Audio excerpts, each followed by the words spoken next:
नमस्कार. महाराष्ट्रात मान्सूनचा धडाका पुढील 48 तास महाराष्ट्रासाठी धोक्याचे ठरणार. या जिल्ह्यात पाऊस तुफान कोसळणार. सविस्तर वृत्त पुढे पाहण्याआधी चॅनलवरती तुम्ही नवीन असाल तर आपला RJ मराठी न्यूज चॅनल जरूर सबस्क्राईब करून घ्या.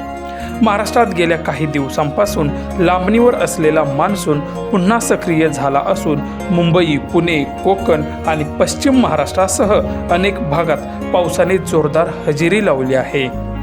भारतीय हवामान विभागाने अनेक जिल्ह्यांसाठी येलो अलर्ट जारी केला असून काही ठिकाणी मुसळधार पावसाची शक्यता वर्तवली जात आहे. मुंबई, ठाणे, पालघर, रायगड या परिसरात पावसाचा जोर वाढण्याची शक्यता आहे. त्याचबरोबर पुणे जिल्ह्यात मान्सून दाखल झाला असून पुढील 48 तास महत्त्वाचे मानले जात आहेत. यावेळी येलो अलर्ट दिला जातो. तो येलो अलर्ट म्हणजे नेमकं काय ती माहिती करून घ्या. येलो अलर्ट म्हणजे नागरिकांनी सतर्क राहावे असा इशारा. मुसळधार पाऊस, विजांचा कडकडाट, जोरदार वारे किंवा स्थानिक ठिकाणी पाणी साचण्याच्या घटना घडू शकतात.